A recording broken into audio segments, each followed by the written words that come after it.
In the gleaming city of Abuja, where power, wealth, and prestige dance beneath the hot African sun, there lived a woman known as Madame Felicia Otunba. She was elegance personified, draped in Italian gowns, laced with gold jewelry, and always seen driving her black classic 1982 Mercedes-Benz, polished until it sparkled like obsidian.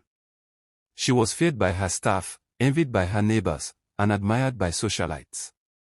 But there was one thing Madame Felicia lacked: compassion. Madame Felicia Otunba, a woman of status, power, and intimidating wealth. She was known across Abuja for her elegant black classic Mercedes-Benz, her imported perfumes, and the way she wore pride like a second skin. Her words could cut like a knife, and her money often paved the road she walked on.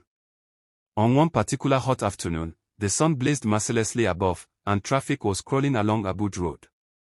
Felicia sat in her air-conditioned luxury car, impatiently tapping her manicured nails against the steering wheel. Her personal driver, Musa, had stepped out to buy her a bottle of imported still water from a nearby convenience store. It was a sweltering afternoon. The air shimmered with heat.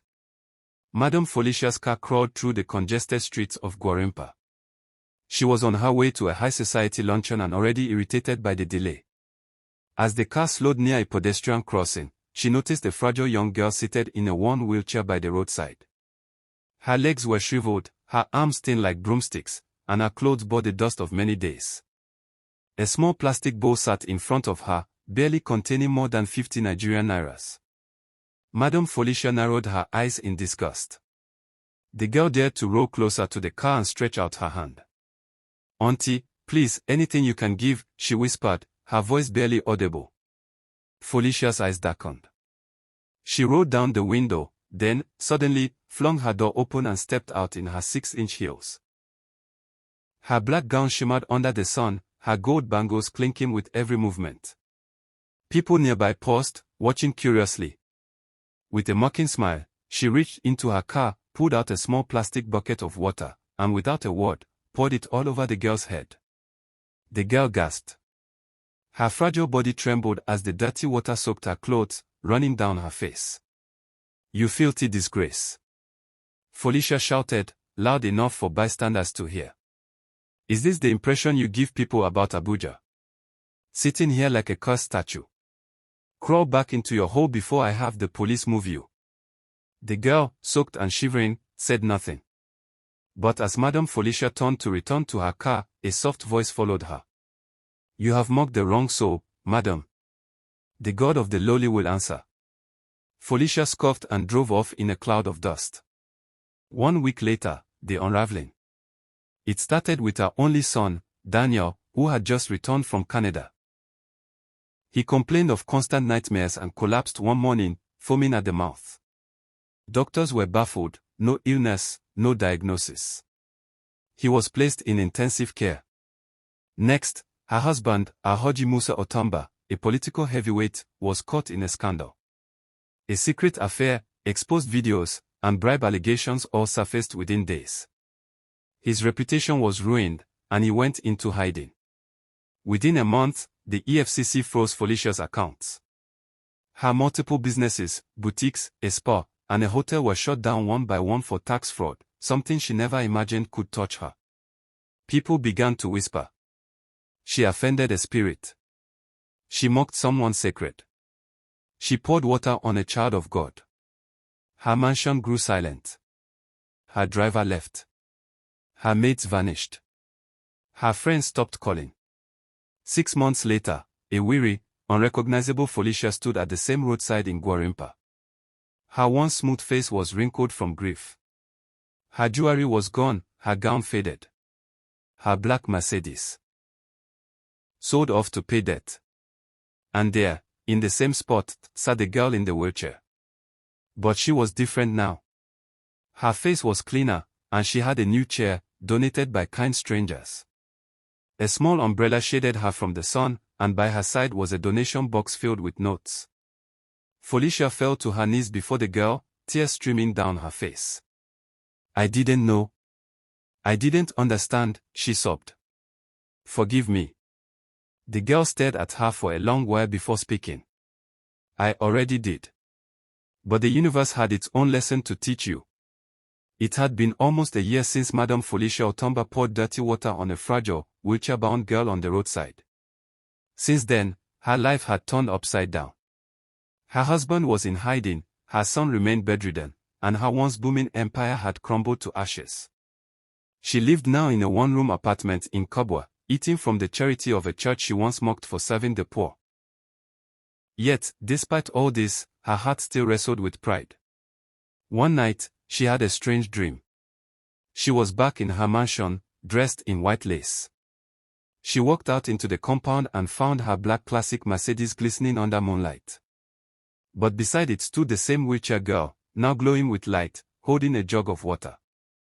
Before Felicia could speak, the girl poured the water over her head. She woke up drenched in sweat. Was it a warning or an invitation? Felicia made her way back to the roadside the next morning. There sat the girl again, whose name she now learned was Anita. Anita smiled gently as Felicia approached with trembling hands, this time not with water, but with a small food flask and a bottle of clean water. "I don't have much," Felicia whispered, "but I want to help." Anita accepted the gift, and this time, there was no bitterness in her eyes. Only peace. "You were not born wicked, madam," she said. "But you became blind from comfort. God is still watching you." That day marked a new journey. Felicia began returning every morning, not to beg, but to serve.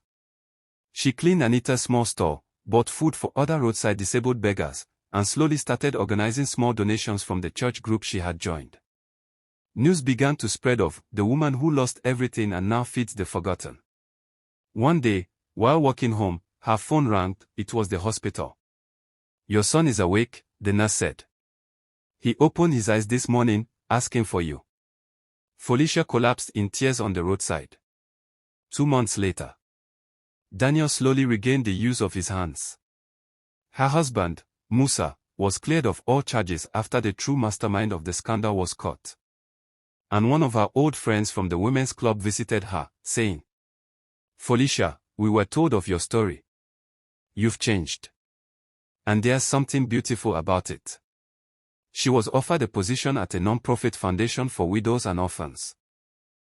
Though she never regained her wealth, Felicia found something deeper: peace. One Sunday morning, Felicia returned to Anita's roadside store, but found it empty.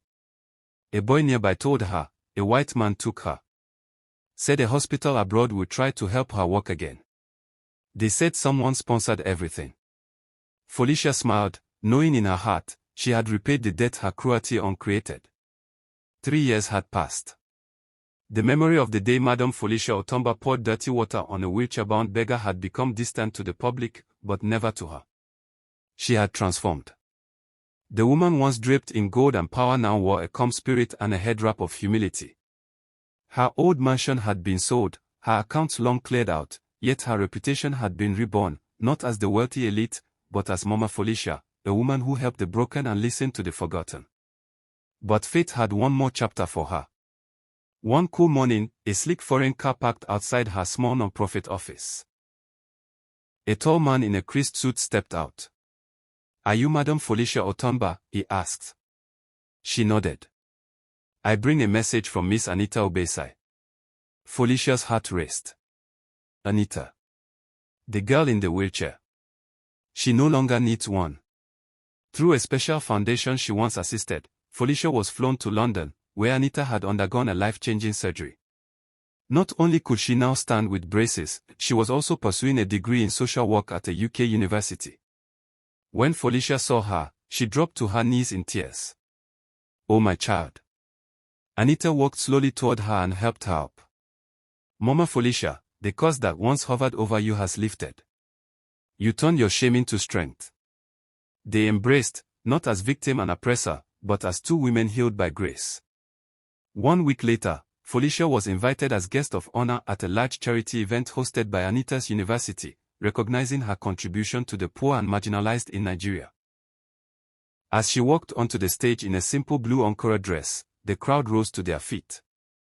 She looked out and said, "Years ago, I poured water on a girl I believed had no future. But it was my soul that was thirsty, and hers that was overflowing. What I lost in wealth, I gained in purpose. At the end of the ceremony, Anita handed Felicia a small box.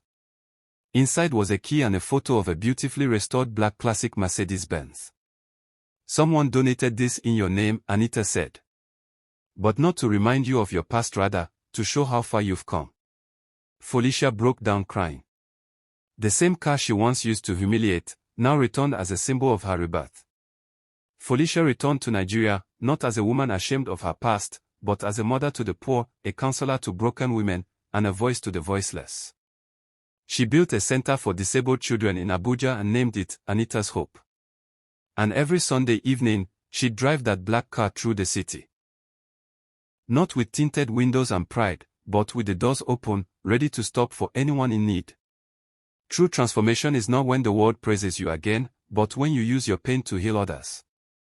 What once cursed you can become the very thing that crowns you, if you choose the path of humility, service, and love.